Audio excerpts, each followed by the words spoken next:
Good afternoon and welcome to the 2024 USDA Human Nutrition Research Center on Aging's Monday Seminar Series. Before introducing today's speaker, let me remind you to ask your questions for our speaker using the Q&A icon located on your webinar toolbar.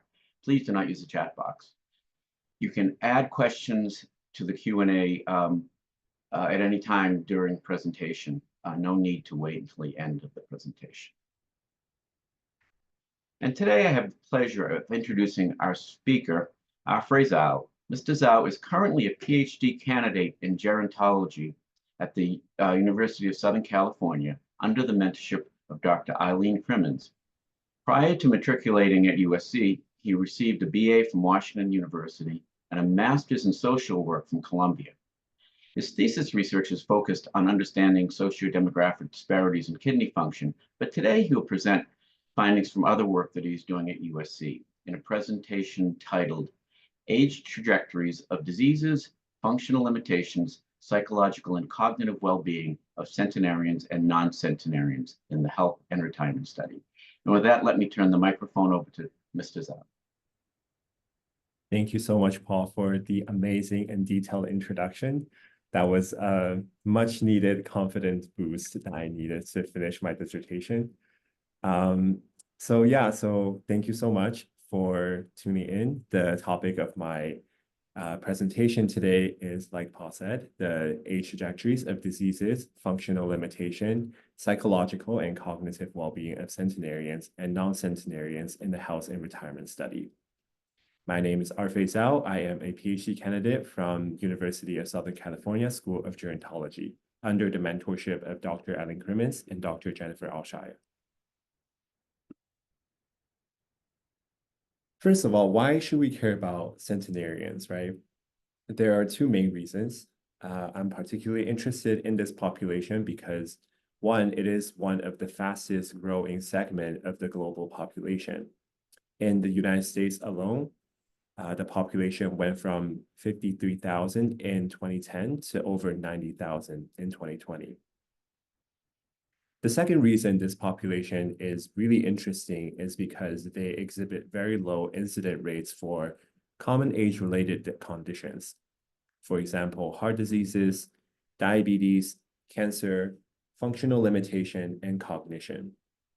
And therefore, this population have been proposed as a model of healthy aging.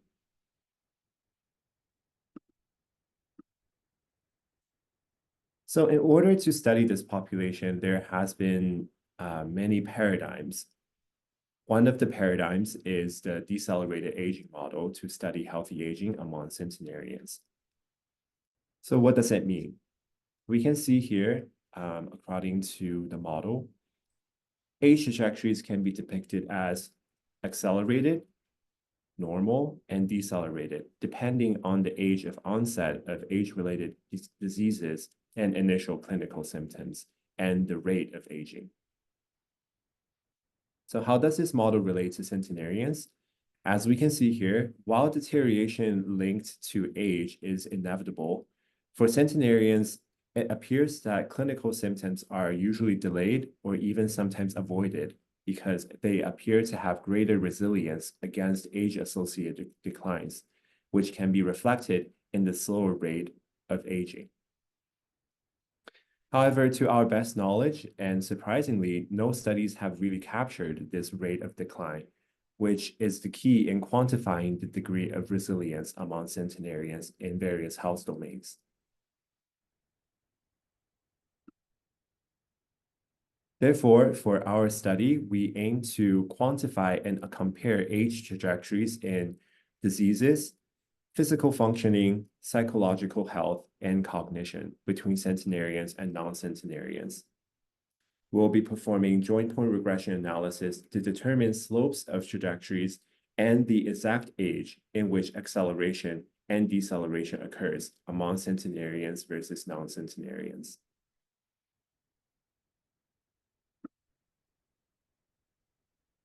Also, this is not news to anyone, but we do know that the aging experiences can be very different for male and female older adults.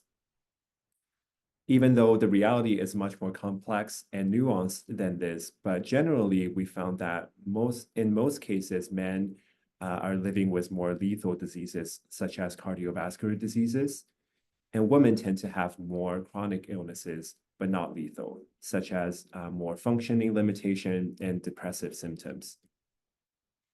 So we are also curious to see how this sex difference is reflected in the health trajectories, which is also reflect the onset and rate of health decline among centenarians.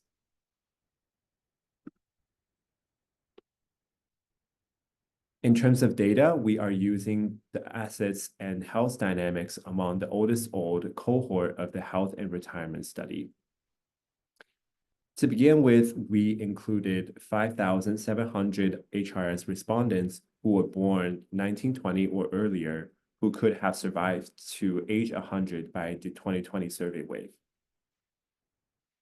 We found that about 204 of them survived to at least the age of 100 and are categorized as centenarians. Those that did not make it to 100 are considered non-centenarians. Because both centenarians and non-centenarians belong to the same cohort, we overcame a major limitation of existing research in which only a handful of studies have compared centenarians with appropriate controls, which are the non-surviving members of their birth cohort. Further, among the studies that did use non-surviving cohort members as controls, they didn't really examine people who died at different ages separately. And this could lead to confounding interpretations, right? For example, people who died in their 70s and those that died in their 90s can have very different age experiences and health trajectories leading up to their deaths. Therefore, in our study, we categorized the non-surviving cohort members into those that passed away between the age of 73-year-old to 79-year-old, categorized as septuagenarians, 80 to 89-year-old, who are categorized as octogenarians, and 90 to 99-year-old, who are categorized as nonagenarians. Based on this criterion, 506 respondents died between the age of 73 to 79 and are categorized as septuagenarians. 2,699 are categorized as octogenarians, and 2,291 died as nonagenarians. And our hypothesis is that the older the age group, the more resilience they have against age-related decline. We hypothesize that centenarians will have the most decelerated aging, and people who died in their 70s will have the most accelerated aging. In terms of our measurements, first, we are looking at diseases and conditions. We created a count variable of the number of self-reports of doctor diagnosis of diseases and conditions among 6 leading causes of death, which include cardiovascular diseases, stroke, diabetes, cancer, chronic lung disease, and high blood pressure.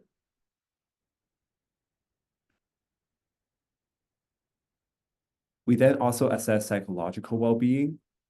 We use the Modified Center of Epidemiologic Studies depression scale. Respondents are asked whether during the past week they felt depressed, whether they felt everything that did was an effort, whether they felt restless when sleeping, whether they felt lonely, whether they felt like they could not get going, whether they felt sad, enjoyed life, or happy. Respondents with scores over 3 are considered depressed and are coded as 1, otherwise 0. Another important aspect of health is the physical limitation, which is measured by activities of daily living ranging from 0 to 6, and instrumental activities of daily living ranging from 0 to 5.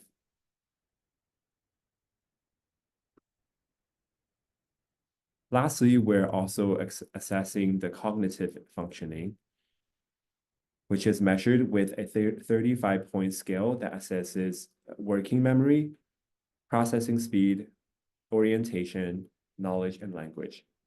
And this is adapted from the telephone interview of cognitive status and have been validated for use in population surveys. Scores of 8 or less indicate severe cognitive impairment among older adults, specifically aged 70 and above.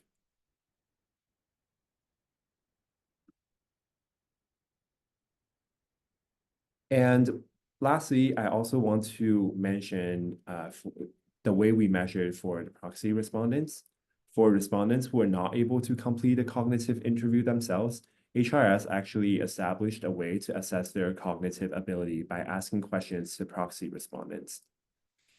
This is particularly important for assessing cognition at a population level, because in many cases, people that cannot complete the interviews are those who do have some level of cognitive impairment. So in order to prevent our sample to become too selective, we used the Langa-Weir classification of cognitive function. This classification is basically a combination of IADL's proxy assessment of respondents' memory and interviewers' assessment of respondents' cognition, which create a total cognition score based on proxy information ranging from 0 to 11. And people scored over 5 are considered demented.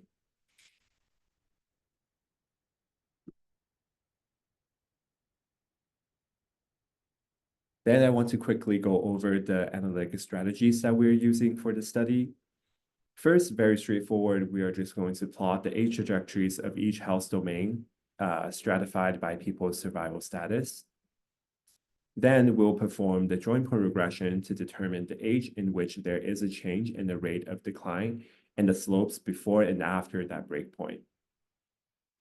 So essentially what joint point regression does is that it assumes data can be divided into subsets, each with their own linear trend.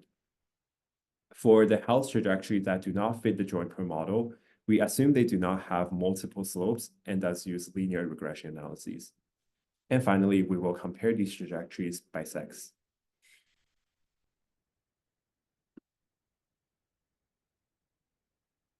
So first, let's take a look at the functioning trajectory for those dying in different decades.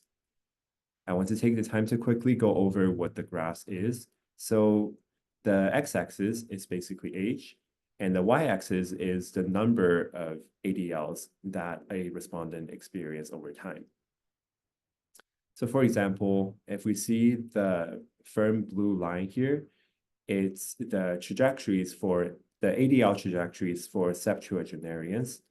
And as we can see, the line stops right at the age of 80 because all respondents in this group, they pass away before the age of 80. And the same thing applies to the other 3 groups. Octogenarians, they all pass away by the age of 90.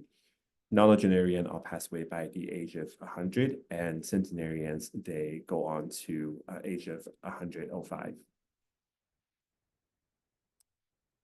So what can we see here? We observe that on average, people who live longer generally have more resilience against functioning decline, which is reflected by slower rates of change and also the delay in the first ADL and IADL onset. For ADLs in particular, people who died as septuagenarians have the most accelerated rates of increase in ADLs and earliest onset of ADL with an average of 1 at the age of roughly 77-year-old.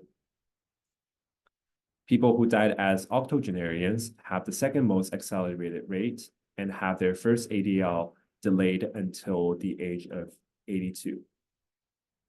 And people who died as nonagenarians have their first ADL at roughly the age of 88. Centenarians, on the other hand, have the slowest increase in ADL and delay their first onset until the age of nearly 94. For IADLs, the trajectories are fairly similar to ADLs. People who died later generally have slower overall rate of increase in IADLs and therefore later onset. On average, people who died between the age of 73 to 79 experienced first onset of IADL at 77. People who died as octogenarians have first onset of IADL at the age of 82. And people who died as nonagenarians have their first onset at 87, and centenarians further delayed the onset till the age of 94. What is really interesting here is that we can see after their non-surviving counterparts died, centenarians actually continue to experience loss in functioning and generally have very high IADLs and ADLs, higher their non-surviving counterparts right before their death. As we can see here, the yellow dotted lines, they all go way above than their non-surviving members.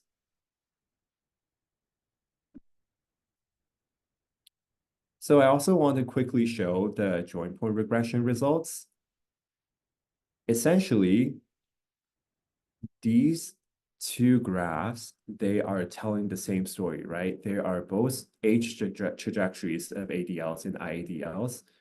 However, the joint point regression tells you exactly where the slope changes. For example, if we take the centenarian dotted yellow line as an example, we can see from the descriptive age trajectories, we can kind of see, there is acceleration happening here, roughly here. But it's very hard for us to determine what exact age that acceleration occurs. So joint point regression, it does a really good job in telling us here, we see a very clear acceleration at the age of 93. Our joint point regression results suggest older adults experience some level of acceleration and functioning decline, roughly at the age in which their average first onset of ADL and IADL. And this acceleration is particularly apparent for centenarians, right?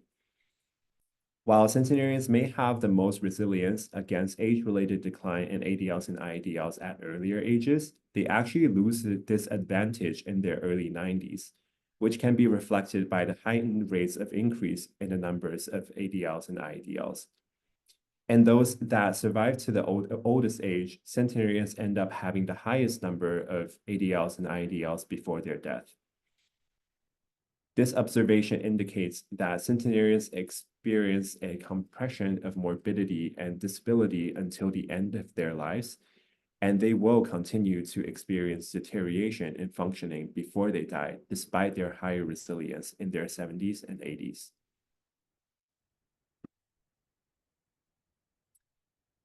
I would also like to show the sex difference in ADLs.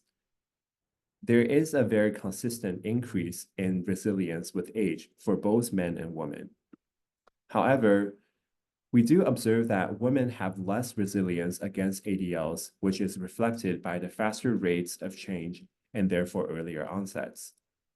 For example, we can see how the male nonagenarian's resilience is nearly as high as that of female centenarians, in which the two lines almost overlaps. Again, the same story applies to sex difference in IADL as well. There is a very consistent increase in resilience with age in both men and women. However, women have less resilience against IADLs and also earlier onset. And this sex gap appears to be bigger for older age groups.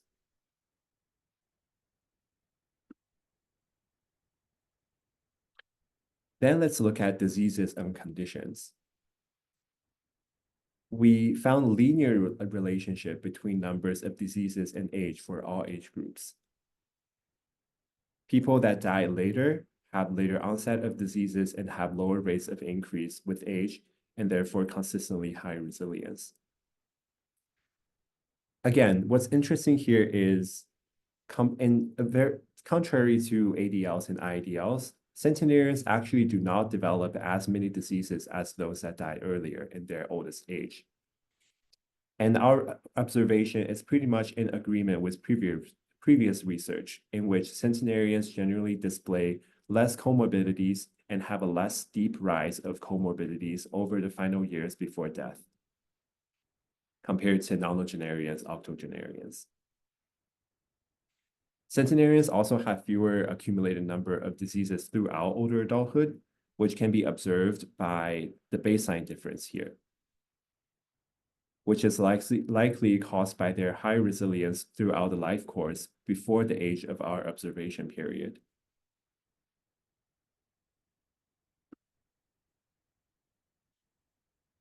Interestingly, we don't see any apparent sex difference in diseases trajectories.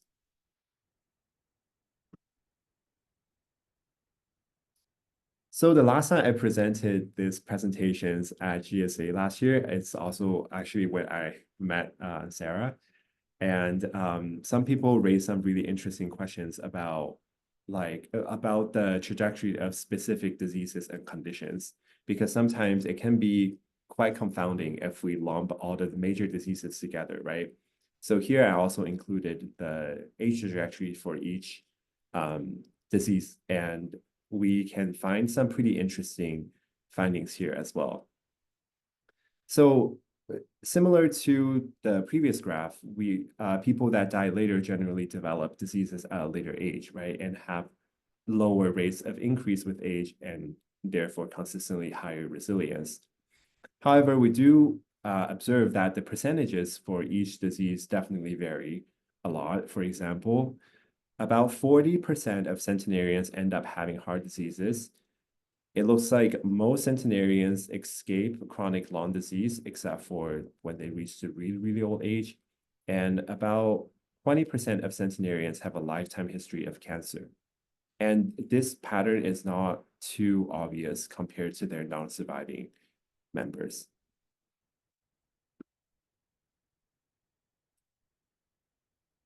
For the other three diseases, we found that many centenarians actually appear to escape diabetes as a group, but many of them do not escape stroke and hypertension.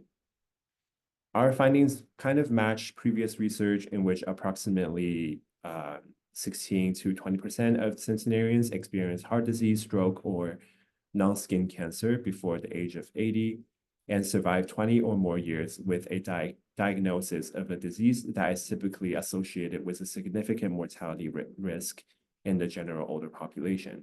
So if we take cancer as an example, what's really interesting about cancer is that some researchers noted that although cancer death accounted for nearly 40% of all death occurring in adults between the age of 50 and 69 years old, only 4% of all deaths were due to cancer among centenarians.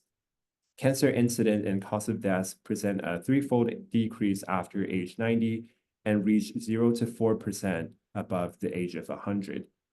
And it is characterized by a slow growth and a modest life-threatening potential. So it is really interesting to see how centenarians do not only delay aging, some of them are also able to live such a long part of their lives without the history of a presence of one or more of these lethal diseases, and during the most vulnerable period of their adult lives.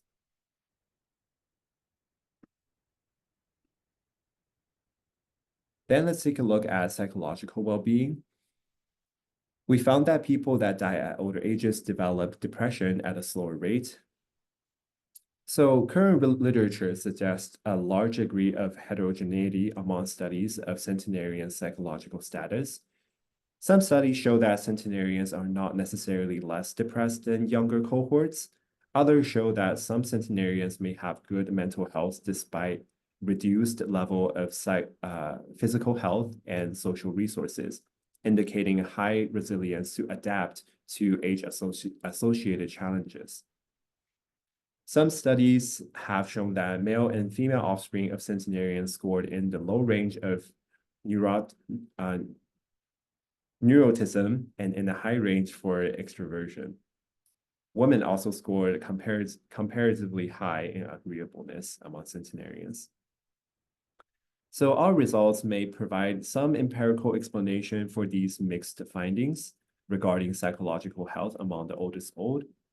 We found that people died as nonagenarians generally have the lowest and also slowest overall trajectories in decline of psychological health than septuagenarians and octogenarians. However, for centenarians, even although they also experience low baseline and slow rate of increase in depression, as we can see here, we do observe some spikes when they reach the age of 100, which could be potentially due to the loneliness as people around centenarians tend to pass away first.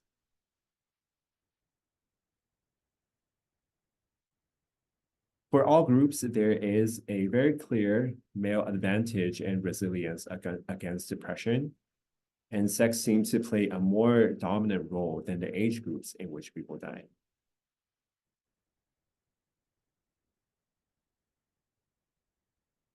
Finally, for cognition, I am showing both the descriptive age trajectory and also the joint point regression results. People who die at older ages have slower decline in cognitive performance. However, So here it should be cognitive impairment raises at the most accelerated rate among centenarians after the age of 90.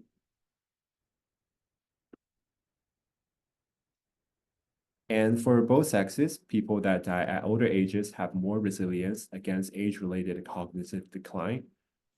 Women have accelerated decline than men, and this acceleration becomes more apparent in extreme old age.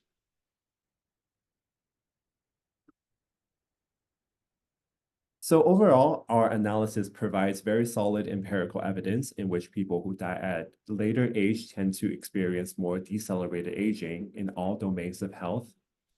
It appears that centenarians show the most resilience against age-related deterioration in physical health, both in terms of diseases and functioning, psychological and cognitive functioning than non-centenarian.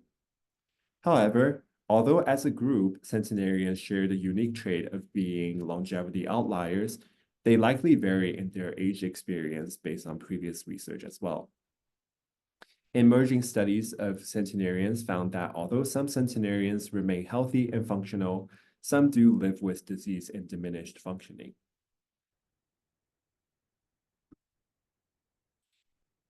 So we want to further our analysis and by using an existing classification approach to define 3 centenarians' survival pathways, which are escapers, delayers, and survivors. In our study, escapers are defined as those who had no diseases or functional loss at the time of the first interview or the last interview. For instance, centenarians who show no signs of cognitive impairment over time were considered to have escaped cognitive impairment. Delayers are those that had no diseases or functional loss at baseline, but had by their last interview. For example, those who had no ADL limitation at baseline, but were limited in at least one activity by the time they reached 100. By the time they reached the last interview, they were considered to have delayed disability. And finally, survivors are those people who had already had some level of disease or functioning loss at both the baseline and the final interview. We observe and compare their age trajectories and also their baseline characteristics.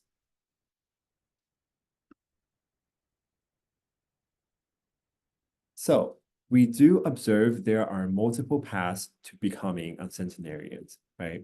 There is some level of heterogeneity in the survival experience of centenarians, which suggests that both compression and expansion of morbidity and disability are occurring within the population of centenarians.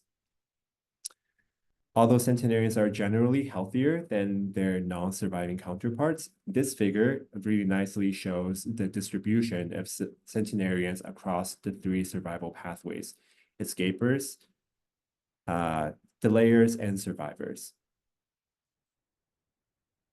We found that only about 16 to 18% of HRS centenarians have successfully escaped disability.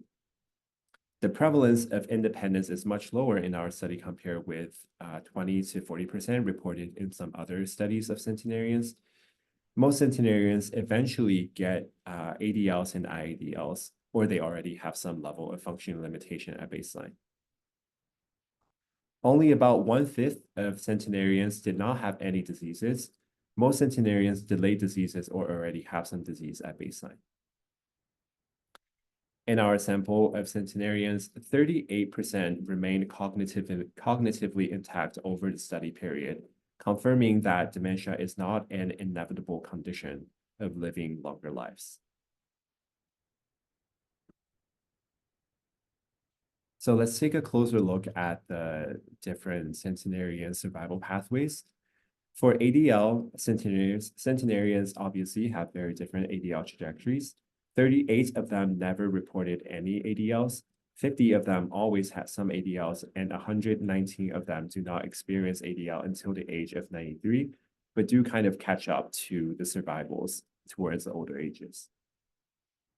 Centenarian aging trajectories also differed according to some sociodemographic characteristics.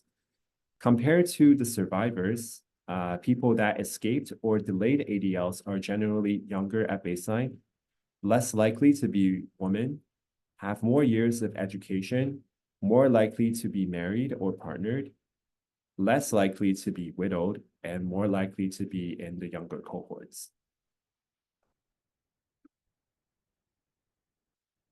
Very similarly, centenarians have different IADL trajectories as well. 33 of them never reported any IADLs.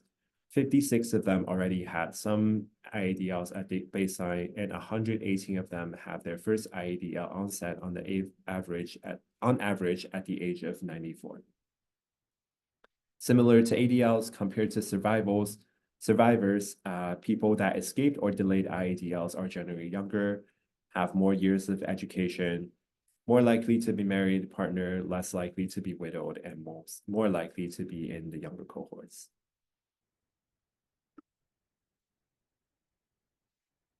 In terms of diseases, we found that most centenarians already had some diseases at baseline. 65 of them delayed diseases onset until the age of 93. And compared to the survivors, other than people that delayed IDLs being generally younger at baseline, we don't really observe other social patterns.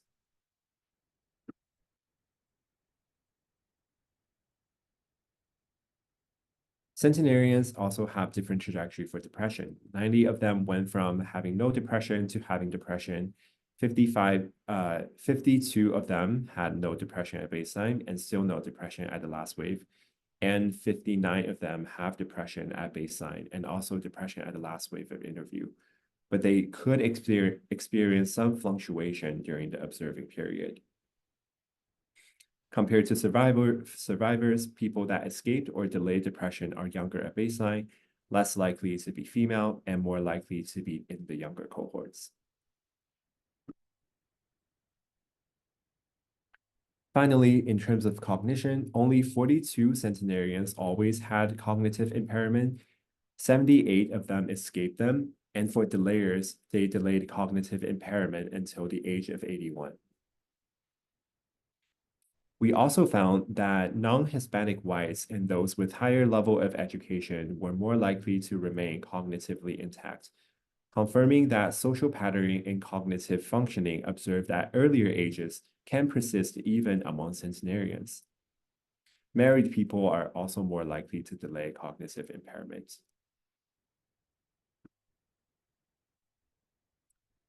In conclusion, our analysis provides solid empirical evidence in which people who die at later age tend to experience more decelerated aging in all domains of health. It appears that centenarians show the most resilience against age-related deterioration in physical health, psychological, and cognitive functioning than non-centenarians. Among those that did not survive past the age of 100, we also observe a very clear gradient in terms of rate of aging by decade of death. People who died the earliest, also, for example, people who pass away in their 70s have relatively the most accelerated aging in all health domains, and those who died latest in their 90s have the most decelerated aging. These patterns are also consistent for both sexes. However, we do observe some heterogeneity among centenarians' aging experiences. In particular, male centenarians tend to be healthier than their female counterparts. It is likely that the men who are able to achieve the very old age must be especially fit and delay or escape potentially lethal illnesses practically until their centenarian years.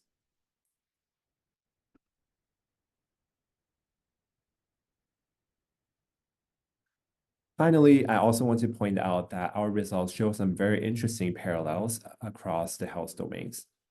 In comparison to their non-surviving counterparts, it appears that centenarians, right before they die, have a smaller number of diseases, but much higher functioning limitation than their non-surviving counterparts before their death. This kind of indicates that although many centenarians were able to avoid certain diseases, they cannot avoid age-related physiological change in terms of physical functioning. Similarly, for cognition, as people continue to age, their cognitive functioning also continues to decline and reach a new lowest point. These findings, in a way, provide some insights in which being high functioning both cognitively and physically may play a very key role in not only predicting mortality amongst the oldest old, but also prolonging life expectancy in general. Finally, I want to say our study also made an important distinction between centenarians' resilience against diseases and conditions versus functioning.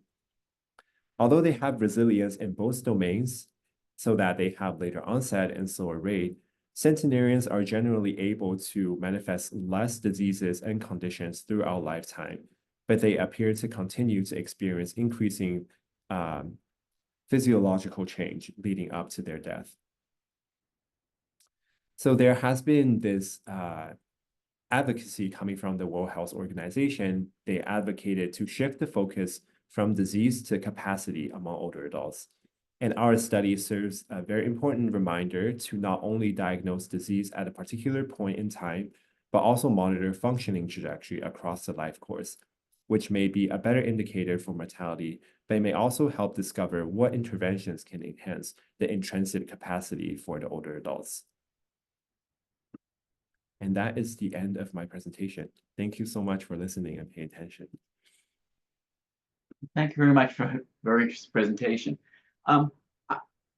There are currently no questions in the Q&A, so I'll take advantage of that and ask the first question. And that's, are there any plans? I know that there are dietary data available in the health and retirement study. Are there any plans to actually look at the role of diet and the resilience in this group? Oh, Paul, I am so sorry. Am I looking at the right question? No. I'm asking. I was going to ask the first question because there were no questions in the queue. I see. So just my question would be, Yeah. Are there any plans that you're aware of to actually look at the role of diet in resilience in this group of centenarians? Do I have any plans to observe different diet? Yeah, yeah. Do you plan to do that, or do you know of anybody who's planning to do that? Not that I know of. I mean, diet probably plays a very important role in determining one's longevity, right? But I wish to incorporate more diet factors into my future centenarian studies. Okay. All right. So the next question comes from Shandong Wang, and he asks, it says it's interesting that centenarians died much less on cancer than non-centenarians. I was wondering what types of cancer the centenarians had, and if there was any difference or specific type of cancer between centenarians and non-centenarians. Right, that is a really, really good question. So from the analysis that I'm doing right now, I wasn't really able to look at the specific type of cancer. The only thing I know is that I excluded skin cancer. So centenarians, in some way, even though they are getting the same types of cancers based on our analysis, right? Even though they are sort of getting the same types of cancer, they are still able to survive them, or at least they are more, the chances of them surviving is much, much higher for centenarians from what I learned from previous research. But it will be really interesting for us to look into this more specific types of cancer, which I'm sure there are some research out there already, but I should look into that. Thank you. The next question comes from Gil Blanda, who asks, is there any effect of ethnic background on survival and disease mix? On their survival and disease mix. Yes. So I believe, let me see.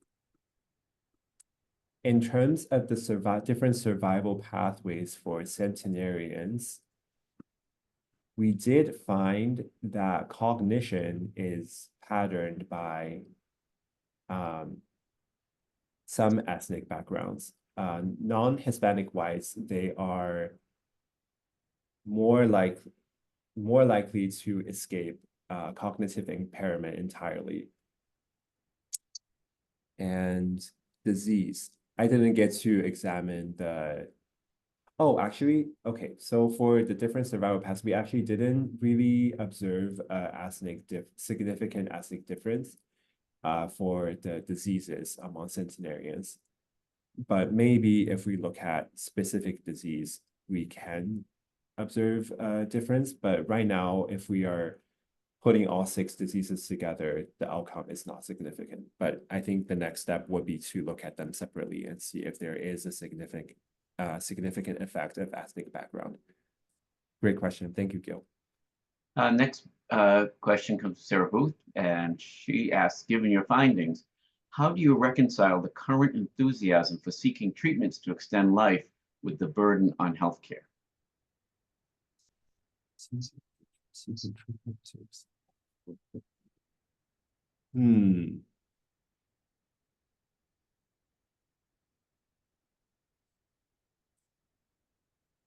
To extend life with the burden of healthcare. Wow, that is a really good, great and loaded question.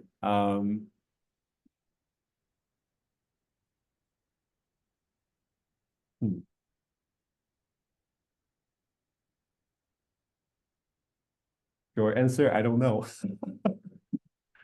I mean, that is the million-dollar question, right? I don't know. I think studying centenarians and extending people's longevity obviously is, what people are really curious about because we all want to live forever, right?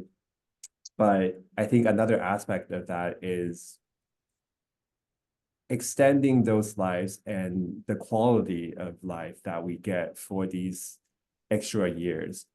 And I think in a way, we kind of have to look into the preventive measures in order for us to shift from, spending so much on trying to cure the diseases, trying to save people when they are already ill.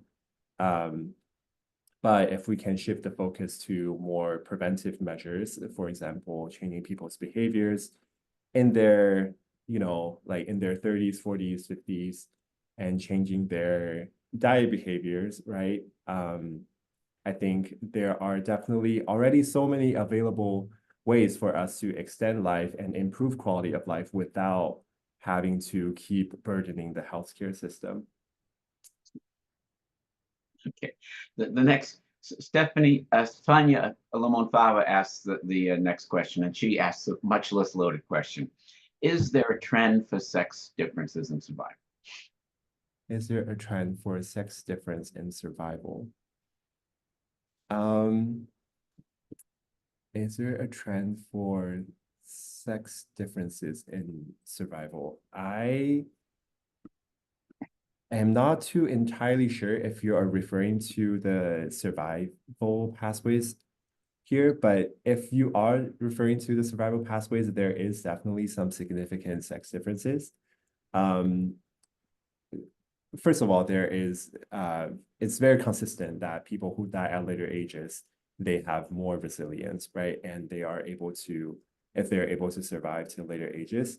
But among the centenarians, among those people that already are surviving to the oldest age, we still observe a very clear sex difference. For example, it is much more likely for male centenarians to completely avoid ADLs and IEDLs. And it seems like for men, if they want to really survive, they have to be just extra fit. They have to avoid all these really critical major diseases in their 70s and 80s, and then go on to stay healthy and fit in their 90s and 100. But those who do, they're usually exceptional. They have really exceptional health. I hope that answered your question. You can always chat with me in private later. Okay. And the next question comes from Megan Farady, who asks, are there data on family support in the cohort? It was interesting to see marital status among the three categories. I was wondering if having children or grandchildren, sort of a marker of family support, is connected to more resilience in your cohort. Yeah, thank you so much, Megan. That is a great question. I was this close to including numbers of children in this analysis, but I didn't.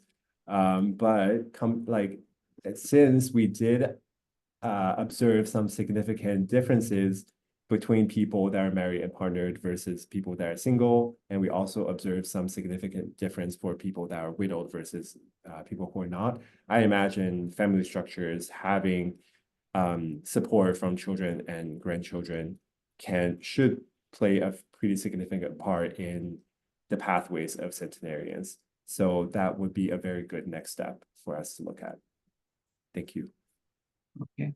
And I think, unless there's any questions being typed in right now, I'll wait a few seconds here, but I think that might be the last question. I'll just wait another. Sure. But seeing no other questions popping up, I would like to thank you for a very interesting presentation, and wish you best of luck with your future research and your dissertation. Thank you so much, Paul.